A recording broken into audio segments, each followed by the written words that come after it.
Now that Animo's closed beta is live, I've had some time to really get a feel for how the game plays, and more importantly, what kind of experience it's actually trying to deliver. So in this video, I want to share my first impressions to help you decide what to expect from Aniimo. Also, quick disclaimer, but this isn't my full review or guide on Aniimo. I want to spend some more time before putting something like that out. This is just my early first impressions so far. With that out of the way, how does Aniimo feel to play?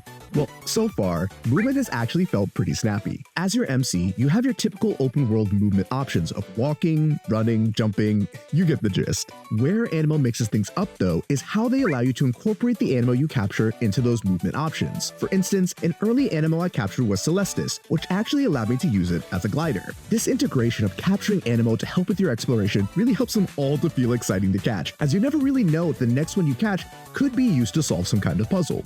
As for the catching itself, it's a pretty simple but successful system. If you see an Aniimo you like out in the wild, you can throw an Anipod at it to try and catch it. You'll see the success rate of the capture as you aim at it, and you can try and improve that catch rate by either using a stronger Anipod or by hitting it from behind with the Anipod. Furthermore, you're also able to battle them with your Aniimo, and upon inflicting a break, you're able to get an increased capture chance.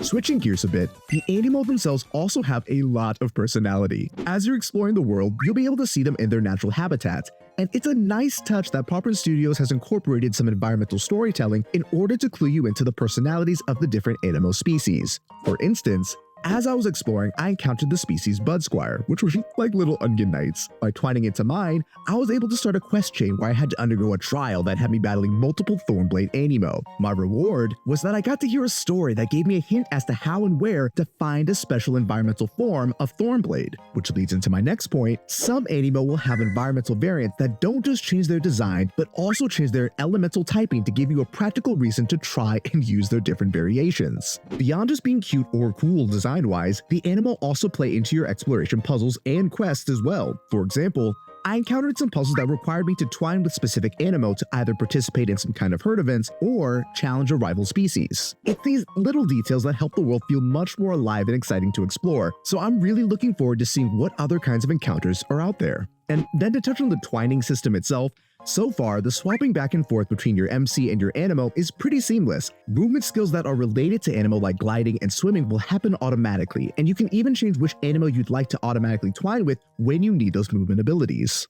Beyond just exploration though, the combat has also felt surprisingly responsive. It's mostly involved twining with an Aniimo that has an elemental advantage and flowing between basic attack strings in order to build up energy to cast my more powerful skills and ultimate abilities. I've even encountered some alpha Aniimo that act as field bosses that have had some pretty cool attack patterns, and it's a nice touch that when swapping Aniimo, I'm able to say twine so that the flow of combat doesn't get interrupted if I need to say swap to a healer Aniimo.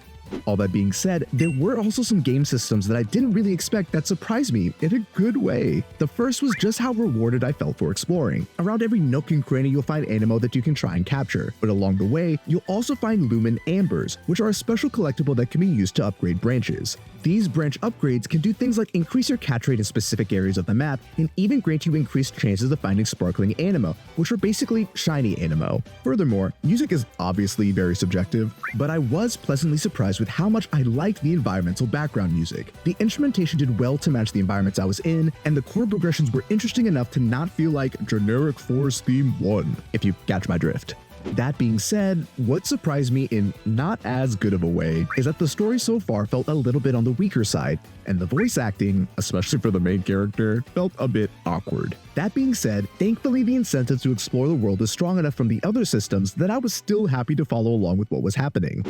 Now, there's been a lot of positives so far, and they do feel well-deserved. However, one concern I have that I'm sure many of you also have is how the game is going to be monetized. Unfortunately, I don't have the answer to that question yet, as there aren't any monetization mechanics included in the beta. That being said, once that information is made public, I'll be sure to cover it. Furthermore, another point of concern, or I guess a question I have, is how important will PvP be in terms of rewards and progression? It's a little unclear at this point how necessary PvP will be when it comes to rewards and building your team of Aniimo. In their dev Q&A, Popcorn Studios has mentioned that they want all forms of gameplay to be rewarded. What that means in practice, though, remains to be seen. But I'm hopeful that both single player and PvP gameplay will at least be equally viable when it comes to building your team. Now to wrap things up, who would I recommend Aniimo for based off my first impressions? Well, honestly, I don't think my opinion has changed. I think if you enjoy creature collecting games, open world RPGs, or especially both, you'll have a good time with Aniimo. So far, it's hit all the marks of what I'd be looking for in both genres. Eye-catching creature designs, thoughtful team building, smooth action combat, and immersive exploration. Now, if those genres aren't your cup of tea, I could see you maybe not vibing with Aniimo as much. However, once it fully launches at some point this year, I'd say you should still give it a go, since you might be surprised. And that about wraps up today's video. As always, thank you so much for watching. I have some more Aniimo videos in the works, including a summary of the Aniimo raising systems, so if you don't want to miss them, be sure to subscribe. Also, I haven't forgotten about Currency Wars or Honkai Star Rail. I have more videos in the pipeline for that as well. Let me know down in the comments who your favorite Aniimo is so far, and most importantly, have a blessed day.